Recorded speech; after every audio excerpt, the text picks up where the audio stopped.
Hello students, आज हम लोग क्लास 12 की फ़िज़िक्स स्टार्ट करने जा रहे हैं। लेकिन फर्स्ट चैप्टर स्टार्ट करने से पहले हम लोग थोड़ा सा इंट्रोडक्शन, थोड़ा बेसिक चीज़ें देख लेते हैं कि किस तरह से हम लोग को आगे के चैप्टर्स में मूव करना है। एक्चुअली में हम लोग करने क्या जा रहे हैं। सो देखिए, हम लोग को ये पता है कि 4 टाइप्स के फंडामेंटल फोर्सेस होते हैं। कितने टाइप्स के फोर्सेस होते हैं फंडामेंटल? 4 टाइप्स के। ये आपको बताया गया होगा पहले भी। ग्रेविटेशनल फोर्स होता है हमारे पास, इलेक्ट्रोमैग्नेटिक फोर्स होता है, वीक फोर्स होते हैं और स्ट्रॉन्ग फोर्स होते हैं। ये ग्रेविटेशनल फोर्स आप जो देख रहे हैं इसमें लिखा हुआ है, ये ग्रेविटेशनल फोर्स आपने क्लास 11th में पढ़ा हुआ है, न्यूटन्स लॉ ऑफ ग्रेविटेशन जो आपने पढ़ा था। जो वीक फोर्स और जो स्ट्रॉन्ग फोर्सेस हैं ये न्यूक्लियर फोर्सेस हैं, शॉर्ट रेंज फोर्स हैं। यानी न्यूक्लियस का जो डिस्टेंस होता है वो 10⁻⁻14 मीटर से कम होता है। तो 10⁻⁻14 मीटर से कम के डिस्टेंस पर ये फोर्स केवल लग पाते हैं। ये न्यूक्लियर फोर्सेस हैं और शॉर्ट रेंज फोर्सेस हैं। क्योंकि ये न्यूक्लियस के अंदर लगते हैं इसलिए हम इन्हें न्यूक्लियर फोर्सेस कहते हैं। और जो नेक्स्ट हमारा फोर्स है वो है इलेक्ट्रोमैग्नेटिक फोर्स। एक्चुअली में हम लोग को जो एनसीईआरटी की फर्स्ट बुक है उसमें ये इलेक्ट्रोमैग्नेटिज्म ही पूरा पढ़ना है। तो जो एनसीईआरटी की फर्स्ट बुक है वो पूरी इलेक्ट्रोमैग्नेटिज्म पे ही बेस्ड है हमारी। सो देखते हैं हम लोग इलेक्ट्रोमैग्नेटिज्म। सो देखिए, इलेक्ट्रोमैग्नेटिज्म भी जो है इसको भी हम 2 पार्ट्स में डिवाइड करते हैं। एक हमारा है इलेक्ट्रोस्टैटिक और एक पार्ट है हमारा इलेक्ट्रोडायनामिक्स।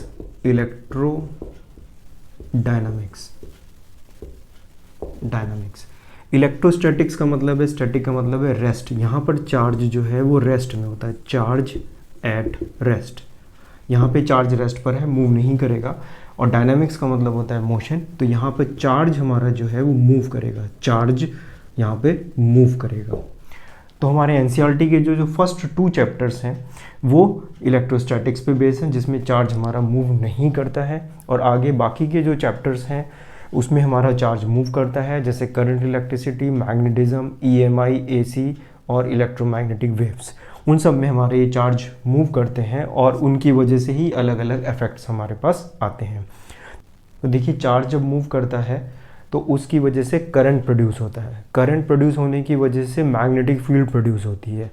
अब अगर ये करंट वेरी कर रहा है या मैग्नेटिक फील्ड वेरी कर रही है तो उसके कुछ अलग इफेक्ट्स होते हैं, उसको हम ईएमआई और एसी में पढ़ते हैं। चार्ज अगर एक्सेलरेट करता है तो इलेक्ट्रोमैग्नेटिक वेव्स जनरेट होती हैं। तो ये सारा पार्ट हमारा डायनामिक्स में आता है, जिसमें हम करंट,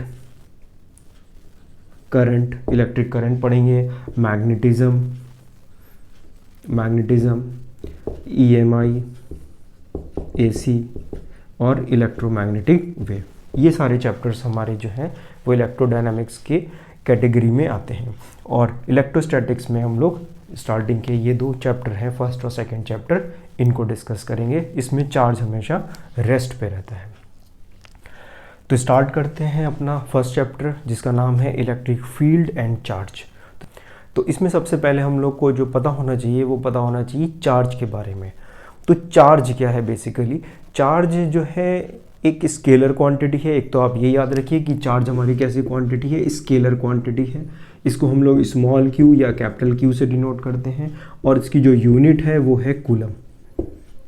कौन सी यूनिट है? SI unit. इसकी एसआई यूनिट कूलम है और ये स्केलर क्वांटिटी है। तो देखिए, ये चीज़ें पूछी जाती हैं या आपसे पास क्वेश्चन में पूछा जाता है कि चार्ज कैसी क्वांटिटी है, स्केलर है कि वेक्टर है। तो चार्ज स्केलर क्वांटिटी है। और चार्ज की एसआई यूनिट क्या है? तो चार्ज की एसआई यूनिट कूलम है। आपको ये इससे लिखना होगा और इसको हम लोग डिनोट के सिंपली सी से करते हैं। केवल आगे कैपिटल सी अगर आप लिख देंगे तो ये सिंबल इसका हो जाएगा यूनिट का।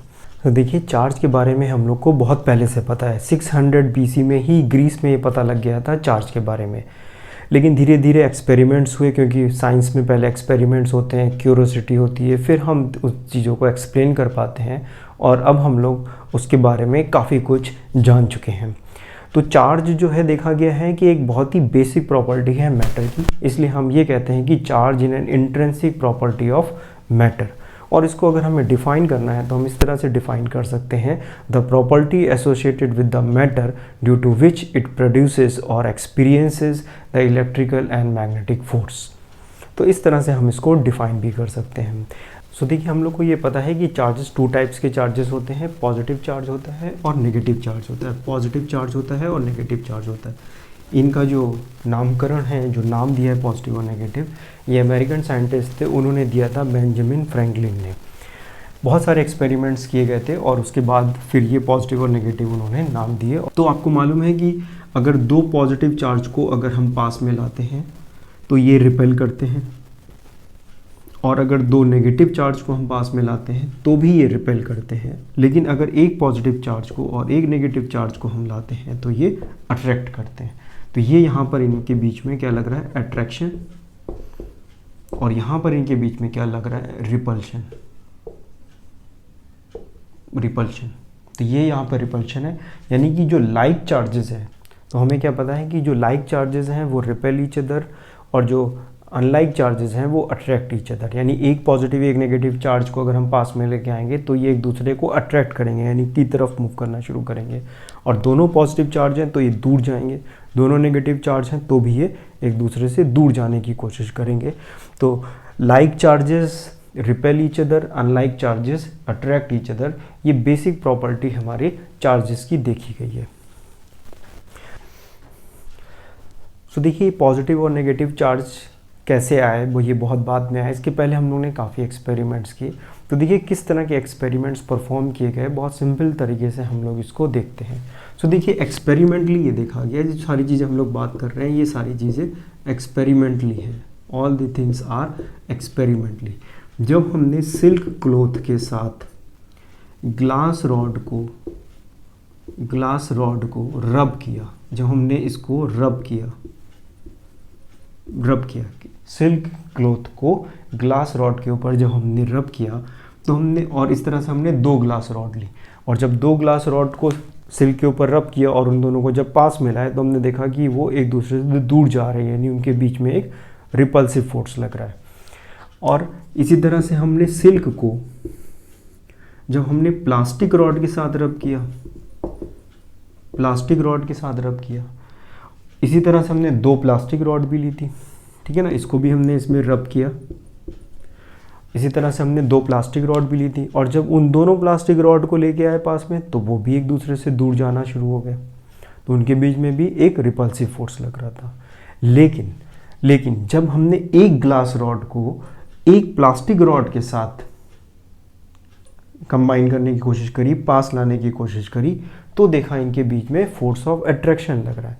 यानी कि जब आपने एक ग्लास रॉड है, ये हमारे पास ग्लास रॉड है, और ये हमारे पास प्लास्टिक रॉड है, ये प्लास्टिक रॉड है, तो इनके बीच में फोर्स ऑफ अट्रैक्शन लग रहा था, अट्रैक्टिव फोर्स लग रहा था, अट्रैक्शन, इनके बीच में अट्रैक्शन हो रहा था। तो जब हम 2 ग्लास रॉड को पास में लेके आते हैं सिल्क क्लॉथ को रब करने के बाद, तो वो एक दूसरे से दूर जाते हैं। 2 प्लास्टिक रॉड को पास में लेके आते हैं तो भी एक दूसरे से दूर जाते हैं। लेकिन जब एक प्लास्टिक रॉड को और एक ग्लास रॉड को लेके आते हैं तो वो एक दूसरे के पास आने लगते हैं। इसका क्या मतलब हुआ? इसका मतलब ये हुआ कि जो ग्लास रॉड पे जो चार्ज है और जो प्लास्टिक रॉड पे चार्ज है, उनका नेचर अलग अलग है। भाई जो दोनों प्लास्टिक रॉड होंगी उन पे सेम तरह का चार्ज होगा, जो दोनों ग्लास रॉड होंगी उन पे भी सेम तरह का चार्ज होगा। लेकिन जो प्लास्टिक रॉड और ग्लास रॉड को जब पास ला रहे हैं तो अट्रैक्शन है, यानी इसमें कुछ और चार्ज होगा और इसमें कुछ और चार्ज होगा। तो इनिशियली ये सारे एक्सपेरिमेंट्स किए गए, बहुत बाद में हमने इनको फिर देखा कि क्या रीज़न है, क्या है। जब हमने और काफ़ी साइंस आगे हमारी डेवलप हुई तब हम बाकी चीज़ों के बारे में जान पाए और फिर हमने उसकी थ्योरी को सब चेंज किया। तो जो ये देखा गया कि जो ग्लास रॉड है इस पे पॉजिटिव चार्ज आ जाता है और जो प्लास्टिक रॉड है इस पे नेगेटिव चार्ज आ जाता है। तो जब आप सिल्क क्लॉथ को ग्लास रॉड पे रब करते हैं तो ग्लास पे पॉजिटिव चार्ज अपीयर हो जाता है, और जब आप प्लास्टिक रॉड करते हैं तो इसके ऊपर नेगेटिव चार्ज अपीयर हो जाता है। तो इस तरह से ये इनके ऊपर चार्जेस आ जाते हैं। तो याद रखिए, ये पूछा भी जाता है आपसे कि जब सिल्क क्लॉथ को ग्लास रॉड पे रब करते हैं तो ग्लास रॉड पे कितना चार्ज आता है, पॉजिटिव। अगर इस पे पॉजिटिव चार्ज आ गया तो सिल्क पे नेगेटिव आ जाएगा, और प्लास्टिक रॉड को रब करते हैं तो नेगेटिव और सिल्क क्लॉथ पे पॉजिटिव चार्ज आ जाएगा। तो ये थोड़ा सा ध्यान रखिए, इस तरह का ये एक्सपेरिमेंट किए गए। और भी बहुत सारे एक्सपेरिमेंट्स इसके बाद किए गए हैं। तो देखिए, डे टू डे लाइफ में भी चार्ज का बहुत ज़्यादा यूज़ होता है। आप देखते होंगे हम लोग ज़ेरॉक्स मशीन का यूज़ करते हैं फ़ोटोकॉपी कराने के लिए, वहाँ पर भी जो हमारा जो टोनर होता है वो चार्ज होता है और उसके बाद जो है उसमें लेटर्स वगैरह जो है स्टिक हो पाते हैं, वहाँ पर भी चार्जिंग होती है, चार्ज होता है। इसी तरह से थंडर या लाइटनिंग होती है, वहाँ पर भी जो है चार्ज होता है। आप जो है कॉम्ब करिए और उससे जो है छोटे छोटे पार्टिकल्स जो हैं वो हमारे अट्रैक्ट हो जाते हैं, वहाँ पर भी ये चार्ज होता है। किसी आप कार के डोर को छूइए या किसी डोर के नॉब को छूइए तो आपको हल्का सा शॉक लगता है, ये भी जो है चार्ज होता है। हमारा जो नॉब है या हमारा बॉडी है वो चार्ज हो जाती है और उसकी वजह से हमें ये फीलिंग आती है। सो देखते हैं कितने टाइप्स के मटेरियल होते हैं। तो मटेरियल्स को हम 3 कैटेगरी में डिवाइड करते हैं, कंडक्टर्स, इंसुलेटर्स और सेमीकंडक्टर्स। कंडक्टर्स के एग्जाम्पल जितने भी हमारे मेटल्स हैं, aluminium, copper, gold, silver, iron, ये सब हमारे मेटल्स हैं। ह्यूमन बॉडी भी कंडक्टर की तरह बिहेव करती है, इसीलिए तो हम लोग को बिजली का झटका लगता है। इसी तरह जो एनिमल बॉडी है वो भी हमारी कंडक्टर होती है और अर्थ भी कंडक्टर होती है। इंसुलेटर्स के अगर आप एग्जांपल्स देखें तो वुड है, नायलॉन है, डायमंड है, ये सब हमारे जो है इंसुलेटर्स में आते हैं। और सेमीकंडक्टर्स में हम लोग सिलिकॉन और जर्मेनियम का यूज़ करते हैं। सेमीकंडक्टर का एक पूरा चैप्टर है, जो सबसे लास्ट चैप्टर हम लोग फिजिक्स में पढ़ते हैं वो सेमीकंडक्टर्स ही होता है, तो वो हम लोग पूरा चैप्टर पढ़ेंगे तब देखेंगे। सो देखिए, कंडक्टर्स में बहुत सारे फ्री इलेक्ट्रॉन्स होते हैं रूम टेम्परेचर पे, और इलेक्ट्रॉन्स अगर फ्री हैं तो उस मेटल्स पे कहीं पर भी मूव कर सकते हैं और जिसकी वजह से इलेक्ट्रिसिटी जनरेट कर सकते हैं हम लोग।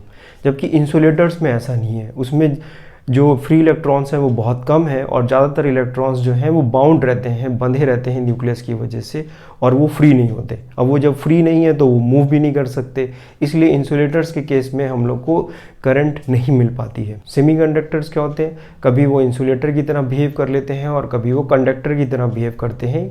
इसके बारे में बहुत ज़्यादा डिटेल में हम लोग पढ़ेंगे लेकिन बाद में। सो अब देखते हैं कि ये फ्री इलेक्ट्रॉन का और फ्री इलेक्ट्रॉन नहीं है, इनका क्या मतलब है। तो थोड़ा माइक्रोस्कोपिक लेवल पर हमें चीज़ें देखनी पड़ेंगी। तो हमें देखिए मालूम है कि एटम के अंदर न्यूक्लियस होता है, ये न्यूक्लियस है, इसके अंदर प्रोटॉन होते हैं और न्यूट्रॉन होते हैं। प्रोटॉन पे पॉजिटिव चार्ज होता है और न्यूट्रॉन पे कोई भी चार्ज नहीं होता। जो हमारे एलिमेंट्री पार्टिकल्स हैं वो हैं प्रोटॉन, इलेक्ट्रॉन और न्यूट्रॉन। न्यूक्लियस के अंदर प्रोटॉन्स और न्यूट्रॉन्स होते हैं जिनको हम न्यूक्लियॉन्स भी कहते हैं। और इनकी सराउंडिंग्स में क्या होता है, इलेक्ट्रॉन्स जो है वो चक्कर लगा रहे होते हैं, इलेक्ट्रॉन्स जो है वो चक्कर लगाते हैं। इस तरह से ये अलग अलग ऑर्बिट्स होती हैं और इस तरह से इसमें जो है इलेक्ट्रॉन्स जो है हमारे मूव करते हैं। ये थोड़ी पूरी ऑर्बिट हमने नहीं बनाई है, एक पूरी बना दी है, बाकी की थोड़े थोड़े हिस्से बना दिए। अब देखिए क्या होता है कंडक्टर्स के केस में। कंडक्टर्स के केस में जो ऑर्बिट्स हैं बहुत ज़्यादा होती हैं, जैसे मेटल्स हैं। मेटल्स का कॉन्फ़िगरेशन अगर आप केमिस्ट्री में देखते हैं तो बहुत दूर होते हैं, उसमें बहुत सारे ऑर्बिट्स होते हैं। तो जो लास्ट का इलेक्ट्रॉन है वो न्यूक्लियस से बहुत दूर होता है, जिसकी वजह से रूम टेम्परेचर पे ये इलेक्ट्रॉन फ्री हो जाता है, वो न्यूक्लियस से बाउंड नहीं है और वो उस मेटल सरफेस में कहीं पे भी मूव कर सकता है। तो इसलिए कंडक्टर्स के केस में बहुत सारे फ्री इलेक्ट्रॉन्स होते हैं जिनकी वजह से हम इलेक्ट्रिसिटी जनरेट कर सकते हैं, जबकि इंसुलेटर्स में ऐसा नहीं हो पाता। इंसुलेटर्स में ये जो इलेक्ट्रॉन्स होते हैं ये टाइटली बाउंड होते हैं इस न्यूक्लियस से, क्योंकि न्यूक्लियस पॉजिटिव है, इलेक्ट्रॉन नेगेटिव चार्ज है, तो इनके बीच में फोर्स ऑफ अट्रैक्शन है। तो ये इलेक्ट्रॉन्स जो हैं वो न्यूक्लियस के चक्कर तो लगाते हैं लेकिन इससे फ्री नहीं हो पाते। तो अगर इलेक्ट्रॉन्स फ्री नहीं है तो हम करंट जनरेट नहीं कर पाएंगे, या इलेक्ट्रॉन्स फ्री है भी तो बहुत कम है, जिसकी वजह से बहुत थोड़ी सी करंट जनरेट हो सकती है जो हमारे शायद किसी काम की ना हो। तो देखिए जो वायर है, आपने कभी अगर वायर देखा हो, देखिए मैं आपको दिखाता हूँ, ये वायर है। इसमें अगर आप देखें तो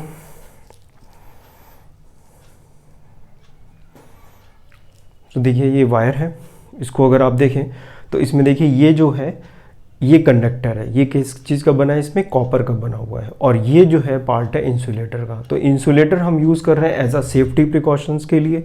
इसके सरफेस को देखिए हमने इंसुलेटर का बना हुआ है ताकि हम जब इसको होल्ड करें तो करंट ना लगे, क्योंकि इसके अंदर फ्री इलेक्ट्रॉन्स नहीं है इसलिए ये करंट को कंडक्ट नहीं कर सकता। जबकि इसके अंदर फ्री इलेक्ट्रॉन्स भरे हुए हैं, ये कॉपर है, इसके अंदर फ्री इलेक्ट्रॉन्स भरे हुए हैं, और इसी में जो है मेन करंट हमारी फ्लो करती है। इसलिए आप अपने जितने भी अप्लायंसेस आसपास अगर देख रहे होंगे तो उन सब में ही ऐसा ही होता है।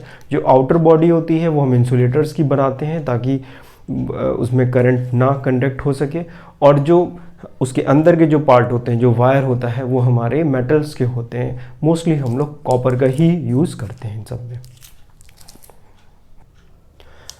अब आगे बढ़ते हैं और देखते हैं कि कोई भी ऑब्जेक्ट है या बॉडी है उसको हम किस तरह से चार्ज कर सकते हैं। बेसिकली 3 टाइप्स के मेथड होते हैं किसी भी बॉडी को चार्ज करने के लिए। Charging by friction, charging by conduction और चार्जिंग बाय इंडक्शन। तो एक एक करके हम इन मेथड्स को पढ़ते हैं। तो पहला मेथड पढ़ते हैं चार्जिंग बाय फ्रिक्शन। तो देखिए फ्रिक्शन क्या है। जैसे मान लीजिए ये सरफेस है, सरफेस को अगर हम ऐसे रब करें तो यहाँ पर क्या है, फ्रिक्शन हो रहा है, जिसकी वजह से हीट जनरेट हो रही है। हीट का कुछ हिस्सा इसके पास जा रहा होगा, कुछ मेरे पास आ रहा होगा और कुछ यहाँ पे रेडिएट हो रहा होगा।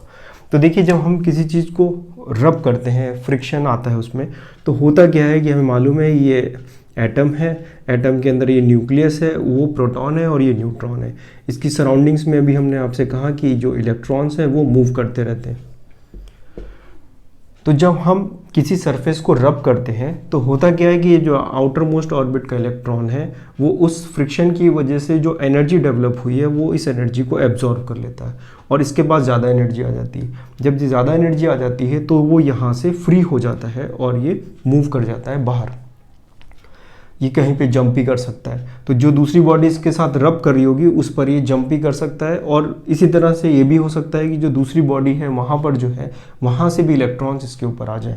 ये डिपेंड करता है कि किसके इलेक्ट्रॉन किधर जाएंगे, ये इस पर डिपेंड करेगा कि इनकी इलेक्ट्रोनेगेटिविटी कितनी है। केमिस्ट्री वगैरह में आपने पढ़ा होगा कि ये इलेक्ट्रॉन कितना बाउंड है। जो ज़्यादा बाउंड होगा उसके लूज़ होने के चांसेस कम है और जो कम बाउंड होगा उसके लूज़ होने के चांसेस ज़्यादा है। जैसे एग्जाम्पल, जैसे हम लोगों ने अभी करा था कि जब हम लोग सिल्क क्लॉथ को जब हमने ग्लास रॉड के साथ रब किया, ग्लास रॉड के साथ जब रब किया था हम लोगों ने, तो क्या हुआ था, इनको जब हमने रब किया, रब करने का मतलब क्या है कि फ्रिक्शन, चार्जिंग, रब करा यानी कि चार्जिंग बाय फ्रिक्शन हो रही है यहाँ पे।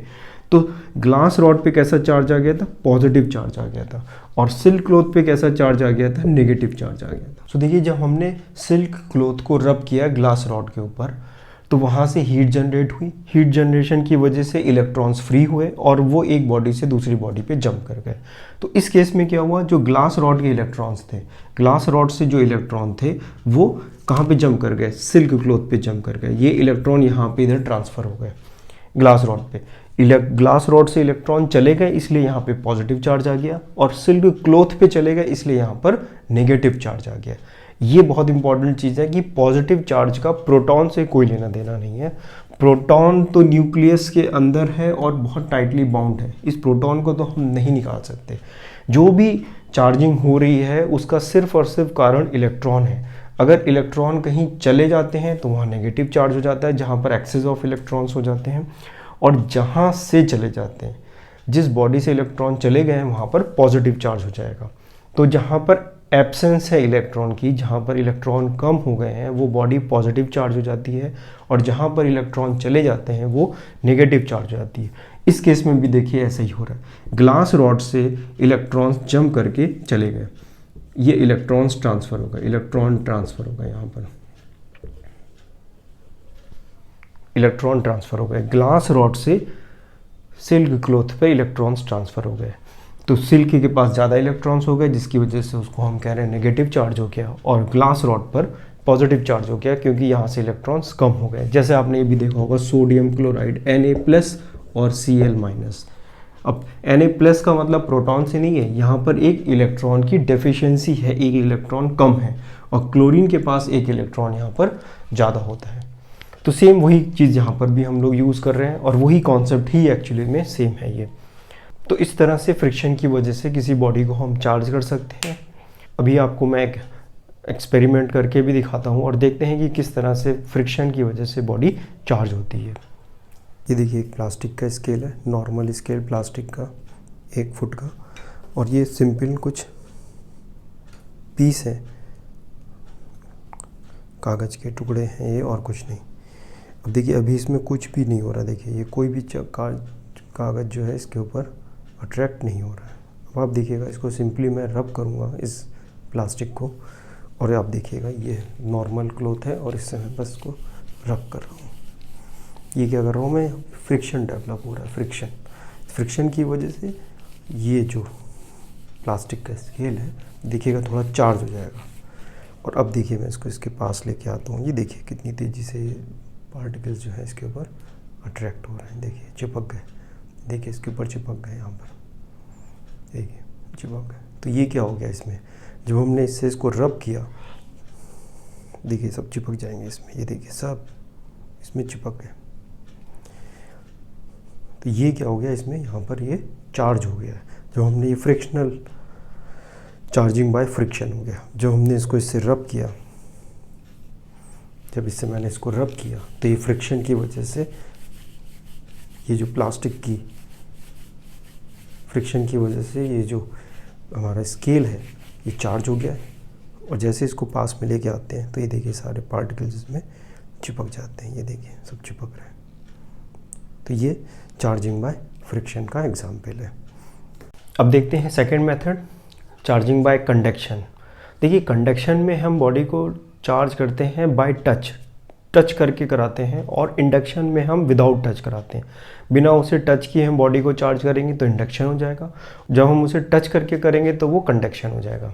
सो देखिए कंडक्शन और इंडक्शन में बेसिक डिफरेंस अगर किसी लेमन लैंग्वेज में अगर देखा जाए तो हम इस तरह से कह सकते हैं कि जैसे आपने पहले जो स्टडीज़ होती थी, वो जो नहीं पढ़ रहा है, जो वीक स्टूडेंट है, उसको टीचर मारते भी थे, पेरेंट्स भी मारते थे, वहाँ पे टच किया जाता था तब बच्चा पढ़ता था। तो ये मेथड हो गया कंडक्शन। लेकिन अब ये मेथड अप्लाई नहीं कर सकते हम लोग। अब हम लोग इंडक्शन के थ्रू आपको मोटिवेट किया जाता है, आपको दूसरे का एग्जाम्पल दिया जाता है, आपको इंड्यूस्ड किया जाता है, आपको मार के टच करके कंडक्शन के थ्रू स्टडीज़ आपसे नहीं कराई जाती। अब आपको इंडक्शन के थ्रू स्टडीज़ कराई जाती हैं। तो देखते हैं कंडक्शन में क्या होता है। तो देखिए कंडक्शन में जैसे मान लेते हैं कि कोई एक ये इसमें नेगेटिव चार्ज है, कोई एक ऑब्जेक्ट है जिसके ऊपर बहुत सारा नेगेटिव चार्ज है, ठीक है। ये स्टैंड वगैरह ऐसे बना रहता है, एक इंसुलेटिंग स्टैंड होता है, इस तरह से हम लोग बनाते हैं, इसको ऐसे रखा जाता है। और फिर यहाँ पर एक दूसरी बॉडी होती है, उसको हम यहाँ पर, जिस पे कोई चार्ज मान लीजिए नहीं है, इसको हम यहाँ पर इसके साथ टच करा देते हैं। तो अब क्या होगा, इसमें से जो इलेक्ट्रॉन्स हैं वो इधर शिफ्ट हो जाएंगे, क्योंकि यहाँ पे इनको पाथ मिल गया, यहाँ से रास्ता मिल गया, तो इसमें से कुछ इलेक्ट्रॉन्स इधर चले जाएंगे। तो अब क्या होगा, बाद में क्या होगा कि इसमें और इसमें दोनों में जो है इलेक्ट्रॉन्स आ जाएंगे। तो यहाँ पर भी कुछ इलेक्ट्रॉन्स आ गए और यहाँ पर भी कुछ इलेक्ट्रॉन्स आ गए। तो आप इनको टच करके इनको अलग कर दीजिए तो दोनों में इलेक्ट्रॉन्स आ गए। तो ये मेथड हमारा कैसा मेथड है, इस मेथड को हम कहते हैं कंडक्शन मेथड कहते हैं। कि जैसे सपोज करिए इसमें ये चार्ज है बॉडी, और ये दूसरा एक पेन है, ये मेटल का है मान लीजिए है, और ये चार्ज है। तो हमने इसको जैसे ही यहाँ टच किया तो इसके जो इलेक्ट्रॉन्स हैं वो इधर चले गए। या अगर मान लीजिए ये पॉजिटिव चार्ज है, अगर ये पॉजिटिव चार्ज है तो क्या होगा कि पॉजिटिव चार्ज इधर ट्रांसफ़र हो जाएगा। अगर ये पॉजिटिव चार्ज होता है यहाँ पर, अगर ये पॉजिटिव चार्ज होता और आपने इसको यहाँ टच कराया दूसरी बॉडी के साथ, तो फिर क्या होता है, यहाँ पे कुछ पॉजिटिव चार्ज हो जाता और यहाँ पर भी कुछ पॉजिटिव चार्ज होता है। यहाँ पॉजिटिव चार्ज ज़्यादा होगा क्योंकि ये डिवाइड हो गया, टोटल चार्ज तो उतना ही था, कुछ इधर आ गया कुछ इधर आ गया, ठीक है। यहाँ पे नेगेटिव चार्ज ज़्यादा था, लेकिन जब आपने टच कराया तो कुछ इसके पास आ गया कुछ इसके पास आ गया, ये दोनों ही बॉडी हमारी कैसी हो गई, चार्ज हो गई। तो इसको हम कहते हैं चार्जिंग बाय कंडक्शन। सो अब देखते हैं चार्जिंग बाय इंडक्शन। इस केस में हम ऑब्जेक्ट को टच नहीं करेंगे और उसे चार्ज करेंगे। तो देखिए यहाँ पे जैसे सपोज करिए कि एक स्फीयर है और एक कोई रॉड है, एक रॉड है हमारे पास। इस रॉड पे सपोज करिए पॉजिटिव चार्ज है, पॉजिटिव चार्ज है। ये मेटल का है, मेटल का होगा तभी इसके अंदर फ्री इलेक्ट्रॉन्स बहुत सारे होंगे। ये पॉजिटिव है तो इसके अंदर जो इलेक्ट्रॉन्स होंगे वो इस तरफ फोर्स ऑफ अट्रैक्शन की वजह से, इस पॉजिटिव चार्ज की वजह से इधर की तरफ शिफ्ट हो जाएंगे, और जो पॉजिटिव चार्ज है वो इधर की तरफ आ जाएगा। क्योंकि नेगेटिव इधर आ गया है इसलिए बाय कन्वेंशन हम कहेंगे कि पॉजिटिव चार्ज इधर आ गया, ठीक है। ये स्टैंड वगैरह ऐसे इंसुलेटिंग स्टैंड्स लगा रहता है, यहाँ स्टैंड हम नहीं बना रहे, स्टैंड के ऊपर ऐसे रख के फिर हम लोग इसको एक्सपेरिमेंट करते हैं। अब क्या करेंगे, यहाँ पर हम दूसरे केस में, इसके बाद हम क्या करेंगे, ये रॉड तो यहाँ पर थी हमारे पास, ऐसी रॉड लगी हुई है, इस रॉड लगी हुई है, ये नेगेटिव चार्ज यहाँ पर है और हमने क्या करा, इसको पीछे से अर्थ कर दिया, ये अर्थिंग कर दी। हमने बताया कि अर्थ भी कंडक्टर है, तो ये जो चार्ज है हमारा पॉजिटिव चार्ज है वो हम कह सकते हैं कि अर्थ के अंदर फ्लो कर जाएगा, इधर ही फ्लो कर जाएगा, क्योंकि अर्थ कर दिया है तो ये चार्ज फ्लो कर जाएगा। एक्चुअली में पॉजिटिव चार्ज तो कुछ नहीं बल्कि अर्थ में से इलेक्ट्रॉन्स इधर आ जाएंगे और इसको न्यूट्रल कर देंगे। होगा तो ये, क्योंकि पॉजिटिव तो कुछ होगा नहीं, एब्सेंस ऑफ इलेक्ट्रॉन है या इलेक्ट्रॉन कम है, तो यहाँ से इलेक्ट्रॉन्स आके इसको न्यूट्रलाइज कर देंगे और यहाँ ये इलेक्ट्रॉन्स रह जाएगा।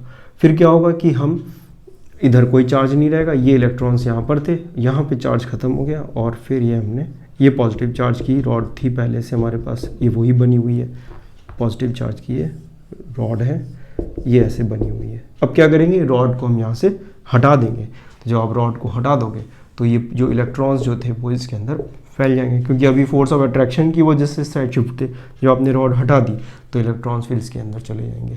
तो ये हमारा जो है चार्जिंग हो गई। देखिए हमने रॉड को, ये जो रॉड है बाहर जो लगी है पॉजिटिव चार्ज की, इसको हमने कहीं पर भी टच नहीं कराया। इसी तरह से हम ये रॉड नेगेटिव ले लेंगे तो यहाँ पर पूरा पॉजिटिव चार्ज भी आ सकता है। तो इस तरह से हम इसको इंडक्शन के थ्रू जो है बॉडी को चार्ज कर सकते हैं। तो गोल्ड लीफ इलेक्ट्रोस्कोप एक इंस्ट्रूमेंट है जो हमें ये बताता है कि किसी बॉडी पर चार्ज है कि नहीं है, और चार्ज की स्ट्रेंथ बता देता है कि कितना चार्ज ज़्यादा है, उसमें ज़्यादा है कि कम है, इतना बस हमें उससे पता लग पाता है। तो सिंपली एक ये जार होता है, बस आपने जार देखा होगा, इस तरह से जार होता है।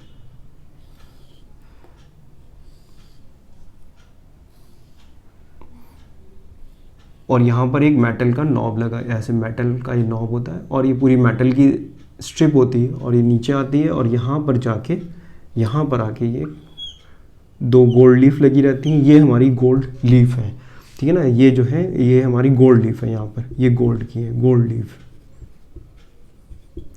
ये नॉब है यहाँ पर, ठीक है। ये डाइवर्ज हो जाती है, ऐसे लीफ होती हैं और ये इस तरह से हो जाती है, बहुत पतली सी ये प्लेट्स होती हैं जो इनको हम यहाँ पे ऐसे अटैच कर देते हैं। तो अब जैसे मान लीजिए यहाँ पर एक रॉड लेके आए हम, ये रॉड पे कैसा चार्ज है, पॉजिटिव चार्ज है। जैसे आप रॉड को इधर लाओगे इस नॉब पे, क्योंकि पूरा मेटल का है, तो यहाँ पर इस रॉड पे क्या होगा, नेगेटिव चार्ज, इस बॉब पे नेगेटिव चार्ज क्रिएट हो जाएगा, यहाँ पे नेगेटिव चार्ज। जब यहाँ पे नेगेटिव चार्ज हो गया तो नीचे की तरफ पॉजिटिव चार्ज होगा, तो इन प्लेट्स पे पॉजिटिव चार्ज आ जाएगा, इस पे भी पॉजिटिव, इस पे भी पॉजिटिव। तो लाइक चार्जेस क्या होते हैं, रिपेल करते हैं, तो ये प्लेट्स एक दूसरे से दूर जाएंगी। अब मान लीजिए आपने इसकी चार्ज को बढ़ा दिया, यानी कि हम एक रॉड और लेके आ गए। जब आप एक रॉड और लेके आ गए तो और भी ज़्यादा यहाँ पे नेगेटिव चार्ज पुल हो गया, यानी कि यहाँ पे नेगेटिव चार्ज और बढ़ गया।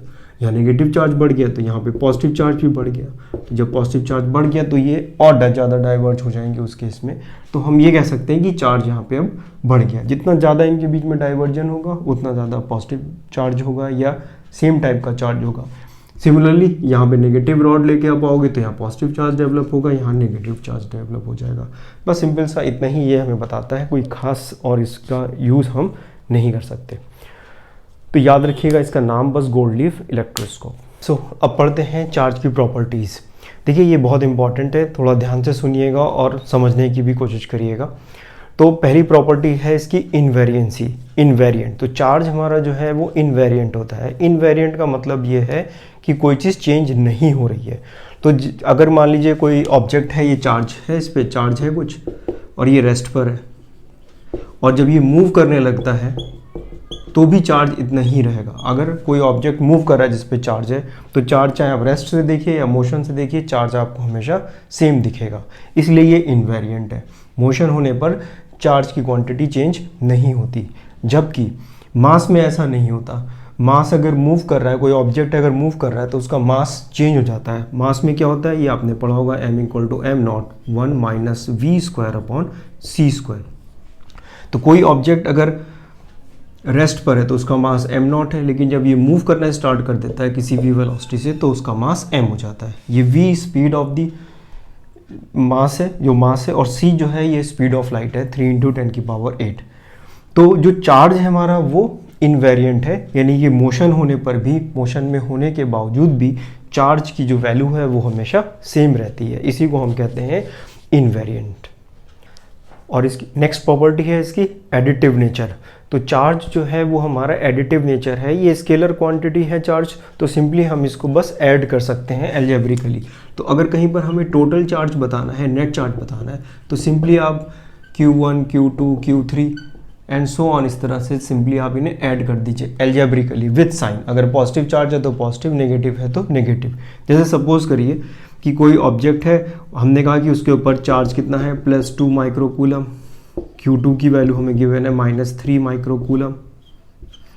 Q3 की वैल्यू गिवन है +4 माइक्रोकूलम और Q4 की वैल्यू गिवन है -1 माइक्रोकूलम। आपसे पूछा जा रहा है कि नेट चार्ज बता दीजिए कितना है, तो आपको कुछ नहीं करना है, सिंपली इनको ऐड करना है विथ साइन। तो कितना हो जाएगा, इसका मतलब है कि +2 -3 +4 +4 -1 +4 -1। सिंपली आपको एल्जेब्रिकली इन्हें ऐड करना है। तो ये वैल्यू हो गई कितनी हमारे पास हो गई, 2 + 4 6 और 6 - 4, तो ये वैल्यू आ गई 2, यानी कि +2 माइक्रोकूलम का ही चार्ज हो गया। इसी प्रॉपर्टी को हम एडिटिव प्रॉपर्टी कहते हैं कि सिंपली हम इसे ऐड कर देते हैं, चार्ज स्केलर क्वांटिटी है इसलिए। तो नेक्स्ट प्रॉपर्टी है कंजर्वेशन ऑफ चार्ज। तो इंपॉर्टेंट है, देखिए charge neither be created not destroy but it can be transfer from one body to another body. तो एक बॉडी से दूसरी बॉडी में चार्ज जो है ट्रांसफ़र तो हो सकता है, लेकिन चार्ज हम क्रिएट नहीं कर सकते, ना उसको हम डिस्ट्रॉय कर सकते हैं। किसी भी आइसोलेटेड सिस्टम पे टोटल चार्ज हमेशा कंजर्व रहता है। जैसे सिंपल सा एग्जांपल देख लेते हैं हम लोग कि जैसे सपोज करिए कि यहाँ पर एक +3 +2 और -1 कूलम का यहाँ पर कुछ चार्ज है हमारे पास। अब कहा गया है कि यही बॉडी है, इसमें थोड़ी देर के बाद हमने देखा तो कुछ हमें चार्ज इस तरह से कहीं दिखा कि यहाँ पर हमें -2 और यहाँ पर हमें +2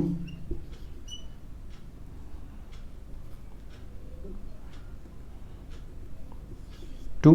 तो अब आपसे पूछा जा रहा है कि यहाँ पे बताइए कितना चार्ज होगा टोटल, और ये चार्ज तो कितना होगा। तो देखिए जो टोटल चार्ज है वो सेम होना चाहिए। तो टोटल यहाँ पे कितना था, ये 5 - 1 यानी कि +4 था, यानी टोटल चार्ज हमारे पास +4 था। टोटल चार्ज हमारे पास +4 था। तो यहाँ पे कितना है प्लस, और ये कैंसिल हो गया तो ये वैल्यू केवल प्लस, तो यहाँ पे Q जो होगा ये +4 होना चाहिए। ठीक है, पूरे किसी भी सिस्टम, आइसोलेटेड सिस्टम, इसमें चार्ज इधर उधर मूव कर रहे हैं, हमने किसी पे देखा टोटल चार्ज इसमें इतना था यहाँ पर, अब चार्ज हमने इतना देख लिया। तो सिंपल सा एग्जांपल है और कुछ नहीं, इस तरह से। या जैसे आपने देखा होगा NaCl, इसको जब हम ब्रेक करते हैं तो ये Na और यहाँ पर ही क्लोरीन बन जाता है। तो जितना यहाँ देखिए टोटल चार्ज उतना ही है, यहाँ टोटल चार्ज कितना था 0, ये प्लस और ये माइनस मिलके 0 हो जाएंगे फिर से हमारे पास। अब देखिए इसकी जो लास्ट प्रॉपर्टी है और जो सबसे इम्पॉर्टेंट प्रॉपर्टी है वो है क्वांटाइजेशन ऑफ चार्ज। इसी पे बेस्ड हम लोग के न्यूमेरिकल्स भी आते हैं और ये हमें आना चाहिए। क्वांटाइजेशन का मतलब है कि जो चार्ज है हमारा वो हमेशा इंटीजर मल्टीपल में ही हो सकता है इलेक्ट्रॉन के। अब देखिए हमें ये मालूम है कि इलेक्ट्रॉन, प्रोटॉन और न्यूट्रॉन ही हमारे एलिमेंट्री पार्टिकल्स होते हैं क्लासिकल फिजिक्स में, यानी कि ये फर्दर डिविजिबल नहीं हो सकते, आप इनको फर्दर तोड़ नहीं सकते। वैसे तो मॉडर्न फिजिक्स में इनको भी तोड़ा जा सकता है, ये भी हमारे किसी और दूसरे पार्टिकल से मिलके बने होते हैं। तो जो इलेक्ट्रॉन है हमारा ये एक एलिमेंट्री पार्टिकल है और इलेक्ट्रॉन का जो चार्ज होता है 1.6 × 10⁻⁻�9 और इसका नेचर कैसा होता है नेगेटिव, इसलिए हम इसको माइनस से डिनोट करते हैं। अगर कहीं पॉजिटिव चार्ज हमें बताना है तो वहाँ पर हम +1.6 × 10⁻⁻19 करते हैं। तो अगर हम ये कह रहे हैं कि किसी बॉडी को हमने चार्ज किया है तो उसमें इलेक्ट्रॉन ही तो ट्रांसफ़र हुए हैं, तो कितने इलेक्ट्रॉन्स ट्रांसफ़र हो सकते हैं, 1 हो सकते हैं, 2 हो सकते हैं, 1000 हो सकते हैं, 80 हो सकते हैं। लेकिन अगर हम आपसे कहें कि 10.5 इलेक्ट्रॉन्स अगर ट्रांसफ़र हो गए तो इसका कोई भी सेंस नहीं है। जो इलेक्ट्रॉन ट्रांसफ़र होंगे वो इंटीजर पार्ट में ही हो सकते हैं, इलेक्ट्रॉन को फर्दर हम तोड़ नहीं सकते। जैसे मान लीजिए क्लास में 40 स्टूडेंट्स बैठे हुए हैं, तो 40 स्टूडेंट्स है, उसमें से कुछ स्टूडेंट्स बाहर चले गए, मान लीजिए 10 स्टूडेंट्स बाहर चले गए, तो कितने बचे 30 स्टूडेंट्स। लेकिन अगर हम ये कहें कि क्लास की जो स्ट्रेंथ है वो 10.5 है, तो इसका कोई भी लॉजिक नहीं है कि हाफ स्टूडेंट कैसे पॉसिबल है, ऐसा तो हो नहीं सकता। या तो आप पूरे अंदर होगे या फिर आप पूरे बाहर होगे। 0.5 स्टूडेंट क्लास के अंदर है तो वो हम उसको एक्सप्लेन नहीं कर सकते, ये कोई भी बात हमारी लॉजिकल नहीं रह जाती। तो इसलिए यहाँ पर हम जब इलेक्ट्रॉन ट्रांसफ़र होता है तो वो अपने इंटीजर मल्टीपल में ही होगा, पॉइंट का कोई मतलब नहीं हो सकता। 7.5 इलेक्ट्रॉन का कोई सेंस नहीं है, या तो 7 इलेक्ट्रॉन होंगे या फिर 8 इलेक्ट्रॉन्स होंगे। इसलिए हम क्या कहते हैं कि Q = ±NE। N क्या है, इंटीजर है, इंटीजर है और n की वैल्यू हमारी 1 2 3 एंड सो ऑन कुछ भी हो सकती है। ई इलेक्ट्रॉन है, इलेक्ट्रॉन का ये चार्ज की वैल्यू हमने लिखी हुई है, ये होती है। और क्यू कितना चार्ज उसमें ट्रांसफ़र हुआ है। प्लस, अगर प्लस है इसका मतलब है कि वहाँ से चार्ज चला गया है। अगर हम कह रहे हैं कि प्लस है तो मान लेते हैं ये एक बॉडी है, ये बॉडी है, इसमें से कुछ इलेक्ट्रॉन्स यहाँ से निकल गए। कितने इलेक्ट्रॉन्स निकल गए? n इंटू ई। यहाँ से चले गए तो यहाँ प्लस एन ई हो गया और यहाँ पर आ गए तो माइनस एन ई हो गया। n नंबर ऑफ इलेक्ट्रॉन्स, मान लीजिए 100 इलेक्ट्रॉन्स इधर ट्रांसफ़र कर गए तो यहाँ पर इस तरह से, जैसे सिल्क क्लॉथ और ग्लास रॉड में हमने किया था, तो वहाँ पर भी यही हो रहा था कि जो ग्लास रॉड है उससे इलेक्ट्रॉन्स जो है सिल्क क्लॉथ पे जंप कर गए थे, तो वहाँ पे कुछ इसी तरह से हुआ। तो ये कंजर्वेशन ऑफ चार्ज भी है, जितना पॉजिटिव चार्ज के ऊपर आया उतना ही दूसरे के ऊपर नेगेटिव चार्ज भी आएगा हमेशा। इलेक्ट्रॉन का मास भी होता है, ये याद रखिए, इलेक्ट्रॉन का मास, इलेक्ट्रॉन का जो मास होता है, मास ऑफ इलेक्ट्रॉन, इलेक्ट्रॉन का मास भी याद रखिएगा, इलेक्ट्रॉन का मास भी होता है दैट इज 9.1 इंटू 10 की पावर माइनस 31 kg। ये इलेक्ट्रॉन का मास होता है। मैक्सिमम जगह तो ये दिया ही रहता है, लेकिन फिर भी बेसिक चीज़ें हैं, थोड़ा सा आपको अगर याद रहे तो बेटर है। 9.1 इंटू 10 की पावर माइनस 31 kg, बहुत हल्का मास है, ये बहुत कम है। तो इलेक्ट्रॉन का मास है, बेसिक है, इसे याद रखिएगा। इसलिए जब इलेक्ट्रॉन ट्रांसफ़र हो रहा है, यानी किसी बॉडी को जब हम चार्ज कर रहे हैं, तो वहाँ पर उसका मास भी चेंज हो रहा है या उसका मास इंक्रीज़ या डिक्रीज़ हो रहा है। जैसे मान लीजिए ये हमने कहा, इलेक्ट्रॉन्स अगर जंप करके इधर आ गए तो देखा जाए इसका मास बढ़ जाएगा और इसका मास कम हो जाएगा, क्योंकि नंबर है ना। मान लीजिए 10 इलेक्ट्रॉन्स इधर चले गए तो इसको 10 से आप मल्टीप्लाई करोगे तो इतना मास इधर की तरफ हो जाएगा। यानी जो बॉडी नेगेटिवली चार्ज है उसका मास ज़्यादा होता है और जो बॉडी पॉजिटिवली चार्ज है उसका मास थोड़ा सा कम होगा। इलेक्ट्रॉन जब भी ट्रांसफ़र करते हैं या जब भी किसी बॉडी में चार्जिंग होती है तो उसके साथ मास भी एसोसिएटेड रहता है, लेकिन मास की वैल्यू इतनी कम है, इतना कम है इलेक्ट्रॉन का मास, और जो ऑब्जेक्ट है उसका मास काफ़ी ज़्यादा होगा। इसलिए जब चार्जिंग होती है तो हम उसके मास को नेग्लेक्ट कर देते हैं। जो उसके अंदर मास इंक्रीज़ हुआ या डिक्रीज़ हुआ वो इतना कम होता है, इतना कम होता है कि हम उसको नेग्लेक्ट कर देते हैं। लेकिन प्रॉपर्टी वाइज देखा जाए तो वो उसके साथ एसोसिएटेड रहता है। सो जब भी चार्जिंग होगी, चार्ज ट्रांसफ़र होंगे, इलेक्ट्रॉन ट्रांसफ़र होंगे, हमेशा मास भी उसके साथ एसोसिएटेड रहता है। ये अलग बात है कि हम उसे इग्नोर कर देते हैं। आई होप आपको ये समझ में आ गया होगा। अब हम लोग इसके ऊपर कुछ न्यूमेरिकल्स करेंगे, Q इक्वल टू एनी पे। सो करते हैं ये न्यूमेरिकल, आपको दिख रहा होगा। तो इसमें जो फर्स्ट पार्ट दिया हुआ है उसमें कहा गया है कि इतना चार्ज पॉसिबल है कि नहीं है। हमें ये बताना है कि इतना कूलम का चार्ज पॉसिबल है। तो क्वांटाइजेशन का फॉर्मूला हमें पता है, Q equal to n e. N integer होना चाहिए, एन अगर फ्रैक्शन आता है तो ये चार्ज फिर पॉसिबल नहीं होगा। तो Q की वैल्यू लिख दीजिए 10 की पावर माइनस 18 एन, और E की वैल्यू 1.6 10 की पावर माइनस 19। तो n की वैल्यू आप सॉल्व करेंगे तो 7 10 की पावर माइनस 18 डिवाइडेड बाय 1.6 10 की पावर माइनस 19। तो ये वैल्यू आ गई 70 डिवाइडेड बाय 1.6।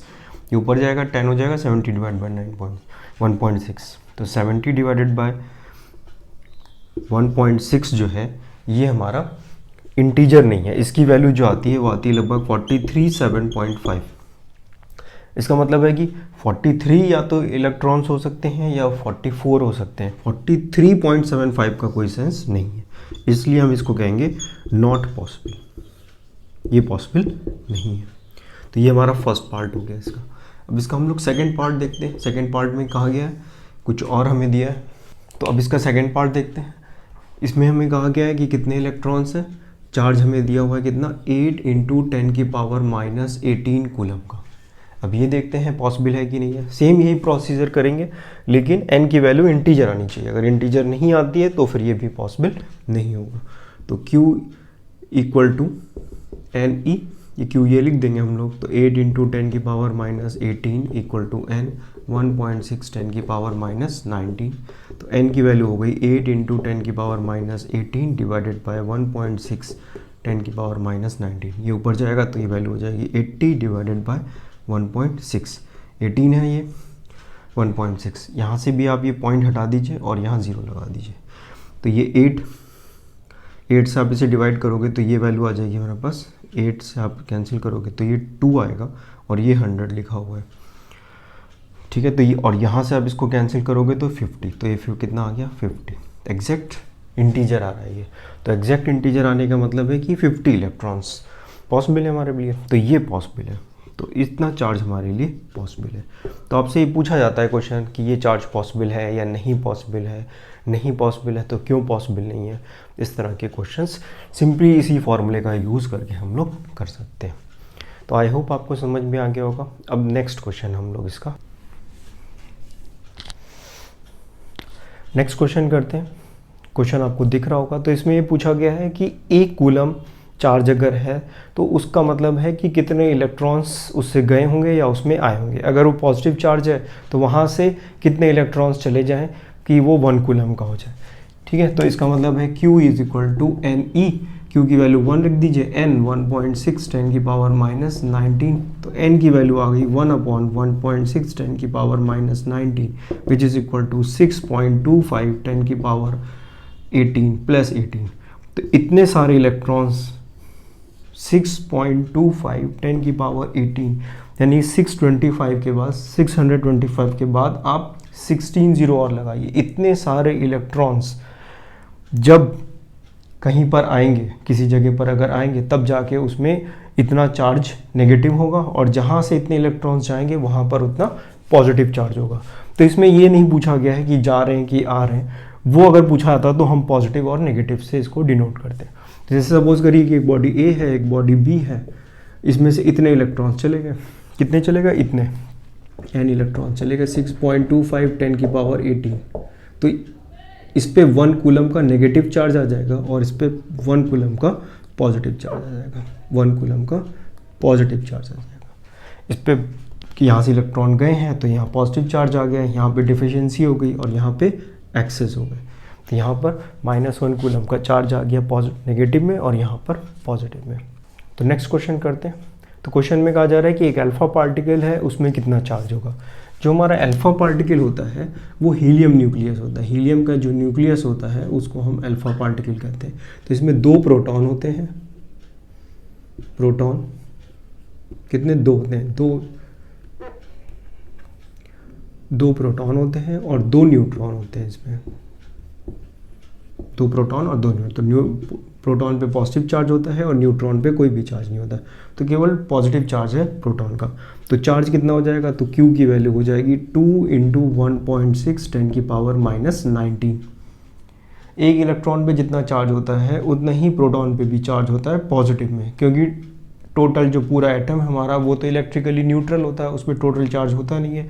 तो जितना इलेक्ट्रॉन पर होता है चार्ज उतना ही प्रोटॉन पे भी चार्ज होता है सेम। तो 2 प्रोटॉन थे तो 2 से मल्टीप्लाई कर दिया। अब क्योंकि प्रोटॉन के बारे में न्यूक्लियस के लिए पूछा रहा है तो यहाँ आपको प्लस साइन लगाना पड़ेगा, तो वैल्यू हो जाएगी 3.2 × 10 की पावर -19 कूलम। इतना चार्ज जो है वो एक अल्फा पार्टिकल में होता है, पॉजिटिव चार्ज। सो अभी तक हम लोग ने जो पढ़ा उसमें इंपॉर्टेंट चीज़ें क्या थी उनको भी जल्दी से देख लेते हैं कि चार्जेस 2 टाइप्स के होते हैं, पॉजिटिव चार्ज होता है, नेगेटिव चार्ज होता है।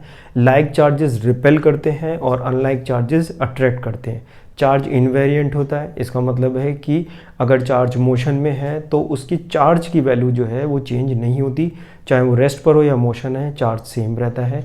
चार्ज का मतलब है कोई बॉडी चार्ज हो रही है, इसका मतलब है कि उसमें ट्रांसफ़र ऑफ मास भी हो रहा है। पॉजिटिव चार्ज का मतलब प्रोटॉन नहीं है, पॉजिटिव चार्ज का मतलब एब्सेंस ऑफ इलेक्ट्रॉन है। और last quantization of charge Q = ±NE। I hope आपको सब समझ में आया होगा। कमेंट करके हमें बताइए। मिलते हैं नेक्स्ट वीडियो में। Till then bye bye, take care.